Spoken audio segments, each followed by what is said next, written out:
Day 2, high intensity interval training, line soccer. Let's get it. All right, so day 1 we had our reverse lunges. Today we got our side lunges. Same concept, 45 seconds on, 15-second pause, rest, okay? 45 seconds on, 15-second pause. We have 4 rounds. I wholeheartedly believe that y'all should just count the first round as like a warm-up set, or like do it without weight as your warm-up set, and then do 4 working sets, because again, we're getting acclimated to the movements. So I feel like potentially as we're learning the movement, it's going to take away from the actual cardiovascular work that you need to be doing. So just my recommendation. Let's just see how you do with getting our heart rate up. Sometimes you might have to pause and like it'll take you a little bit longer, but that's just my recommendation. And then load it as you start to get better at these movements, right? All right, so first one, get into it. I'm gonna do like read a recap and then explain and demonstrate, okay? So side lunge to thigh drive right leg, side lunge to thigh drive left leg, okay? Then we're gonna drop down and hit our Russian twist. I mean, everybody knows what a Russian twist is. Self-explanatory. Alternating split squat jumps. So I always like this staggered stance. It's jump where you turn your quads on at the top of your jump. Then we are going into our mini band wideouts. So you will need your mini band that I gave y'all at camp, or a heavier one, totally up to you guys. Then your line leg extensions. I like to do these with the mini band too, but again, totally up to you. And then tuck jumps to get that heart rate sky high. So let's get into it. Side lunge to thigh drive right leg, okay? So standing up with our hips parallel to our feet parallel directly underneath our hips.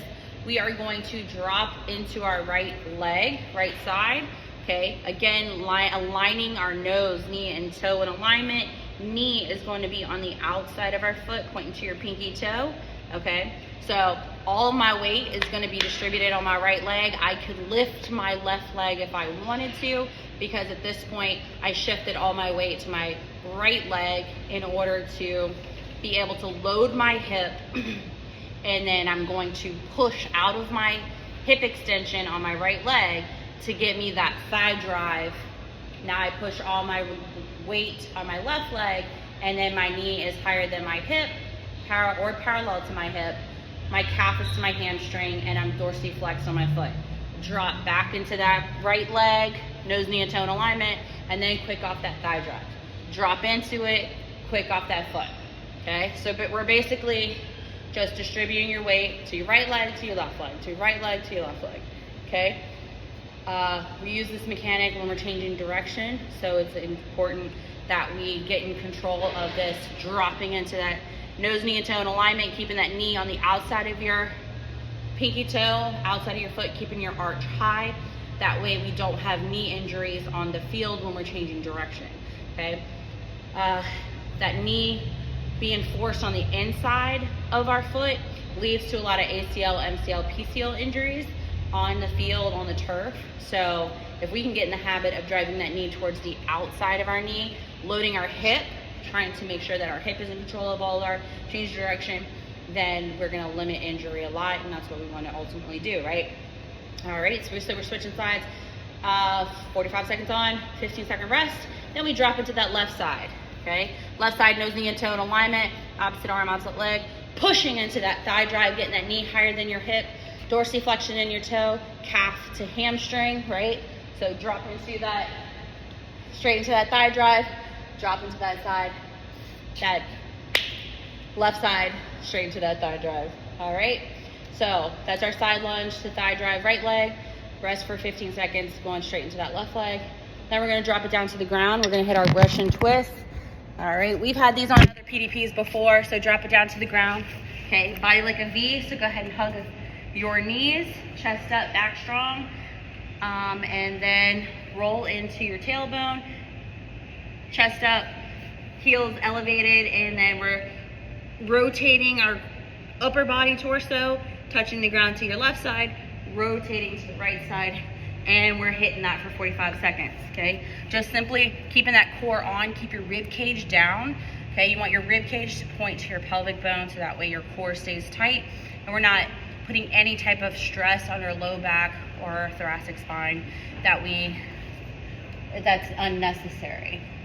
Okay, so Russian twist we got for 45 seconds, rest for 15 seconds, okay? Then we're gonna get our little mini band that I gave you guys at camp, okay? We're gonna put that mini band on our thighs. Okay, I did not put my mini band. Let's see. Mini band goes on our thighs. Easy peasy. Okay, and all we're gonna do is wide base, low center, strong back, chest up. All right, it's wide outs and we're just trying to minimize ground contact time. Okay, keeping like our first movement from day one, wide base, low center, strong back, chest up, like our squat.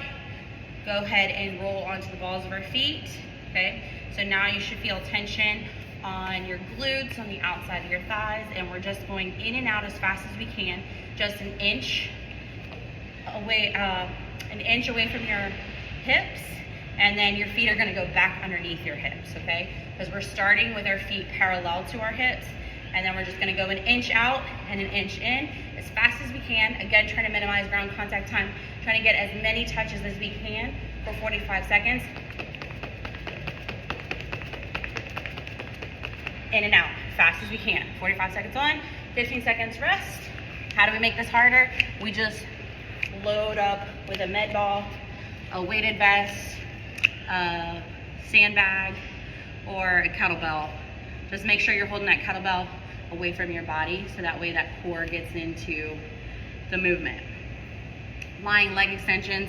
So we're gonna slowly work our way down, back down to the ground, okay? Back down on your back, okay? Lying leg extensions, all we're doing is hands behind your head, again, keeping that rib cage pointing to your pelvic bone, and you're gonna act like bring your knees to your chest, and then act like you're putting your heels to the wall in front of you, okay? So keep your shoulders and your head off the ground to make sure you maximize core activation, okay? And then drive your heels to the wall and then back to your chest. Heels to the wall, knees to your chest. Heels to the wall, knees to your chest. And then we're just going for 45 seconds, 15 seconds on. And then the heart rate killer is your tuck jumps. So standing nice and tall, chest up, back strong. Okay, always working on that posture. Heels are gonna be directly underneath your hips. You're gonna lower your center of gravity to load your hips, and you're just trying to jump and bring your knees to your chest. Okay, jump and bring your knees to your chest. Try to land softly every time so that way your knees don't get impacted. Load your hips, right?